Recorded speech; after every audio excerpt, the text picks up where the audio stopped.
Hi, everyone. This is Matt Pearsall, Community Manager at Committee for Children, and I am really glad that you're all able to join us now for our second of our monthly community member spotlights.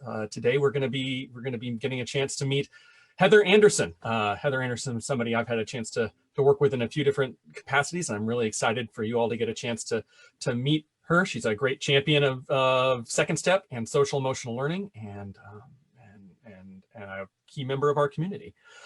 So Heather, kind of start off by just saying hello, and I'd love if you could introduce yourself to the community and tell us a little bit about your role and what you're doing to support student social emotional well-being. Well, thanks, Matt. It's always nice to see you. And hello, everyone. Just like Matt mentioned, my name is Heather Anderson.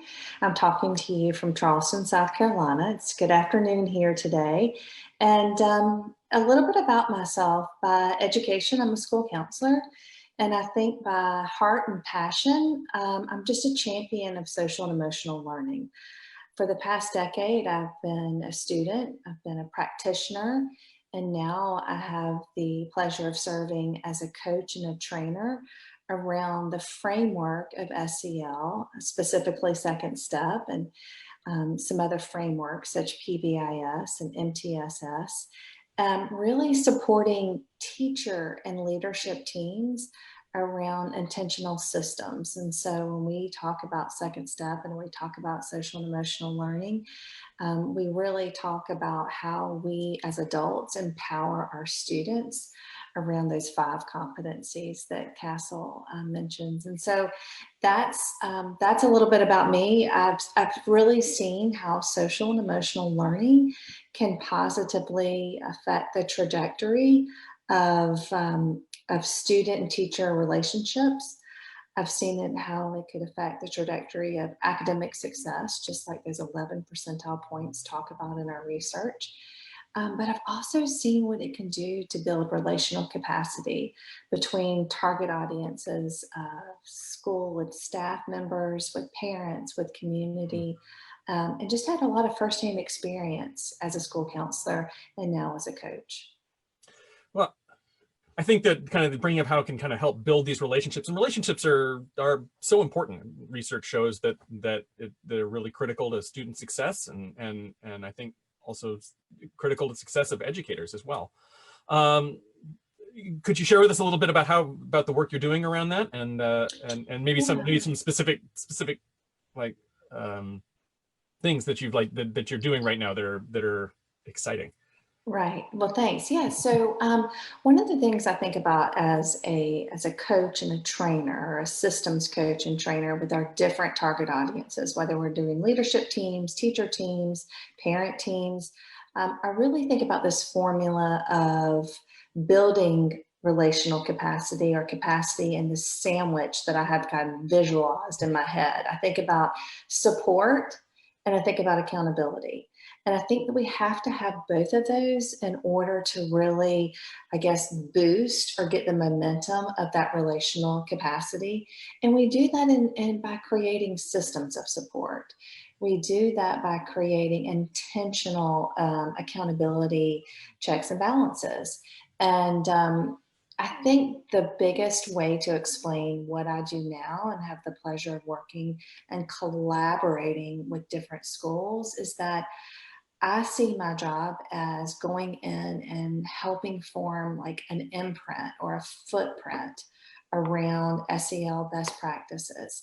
And it has nothing to do with me personally. I'm just trying to engage and empower. But when I leave these buildings, because I do, we travel to different schools, I want that imprint or that footprint to be so deep and embedded into everything we do. It has nothing to do with Heather Anderson. It has everything to do about the systems of support. Does that mean that you end up kind of helping people kind of customize their own experience in different schools?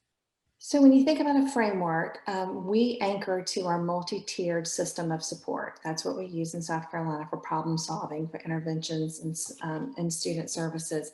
So I think about that universal. And so when we are supporting teams, what are we doing universally Mhm. And that looks different in different buildings. We may be using the second step curricula, but we're also embedding best practices into academic integration.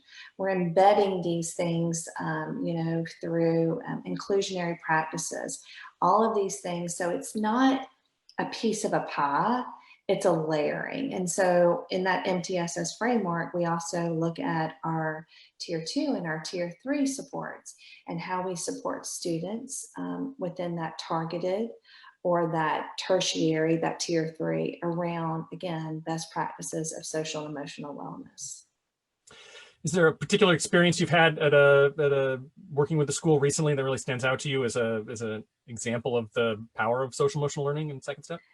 There are a lot of things I think about that I'm proud of students and educators of really implementing and embedding SEL. As a school counselor, it was our third year of implementation of social and emotional learning. And I had a third grader come to me and really started to have these deep conversations about empathy and perspective. And at the time, there was something going on in her personal life with some health issues of one of her family members. And she felt like because so many had given to her and her family, she wanted to do something else. Mhm. And so we created this Empathy for All campaign. It was a penny drive. And we made t-shirts, and then we collected coins for 2 weeks, or Mhm. she had a group of students, and we anchored to a nonprofit where we wanted to send some students to school who had no chance at education in the third world. Mhm. And so our goal was to raise $350 in pennies or in coins. And this student raised almost $1,000 in Wow. coins.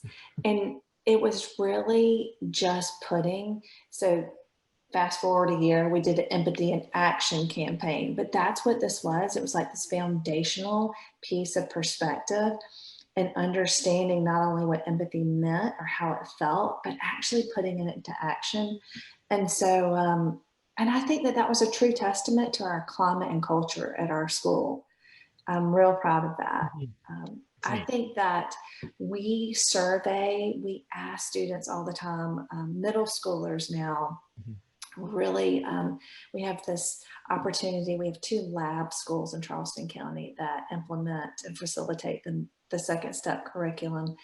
And we get a lot of sound bites from kids about being able to understand how their prefrontal cortex and their amygdala, that brain science that you Mhm. learn in that first unit in the second step curriculum in middle school, we get a lot of feedback from that from middle schoolers. And that makes me proud that teachers are facilitating that conversation around neuroplasticity, that, Mhm. we can really change the pathways in our brains.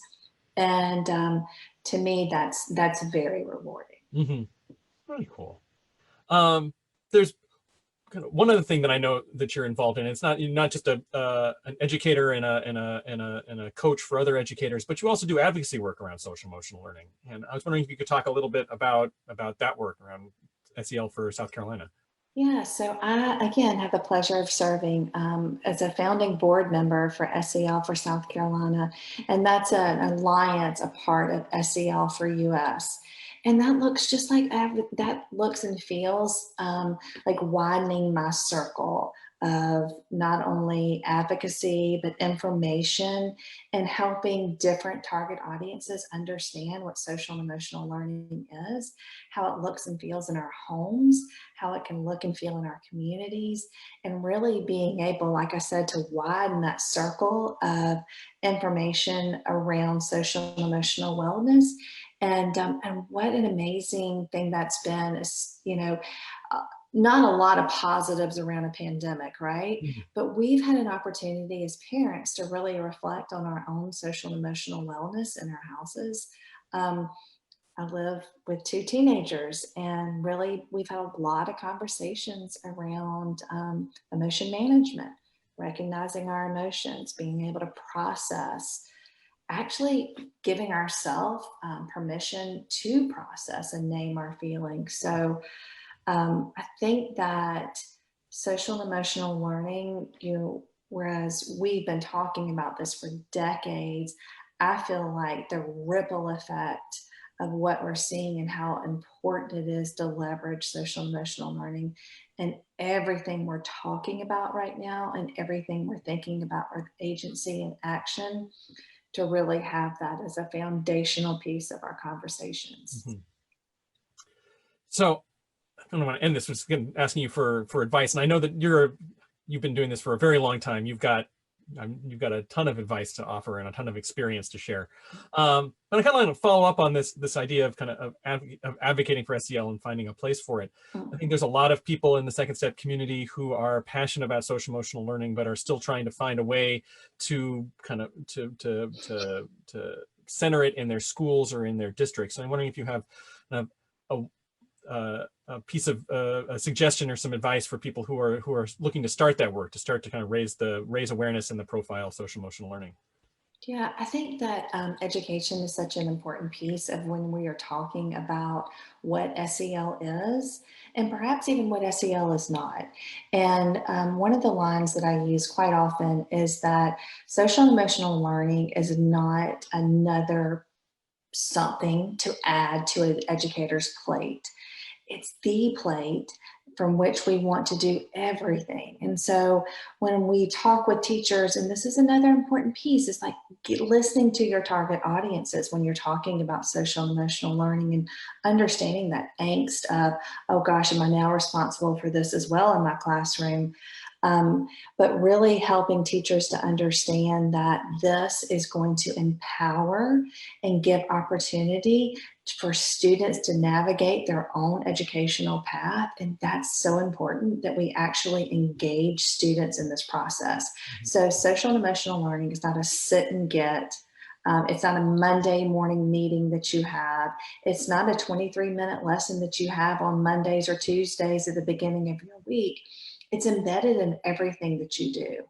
And when we start talking about engagement and best practices, I think from my experience, teachers want to absolutely grab onto this once they understand what social emotional learning is.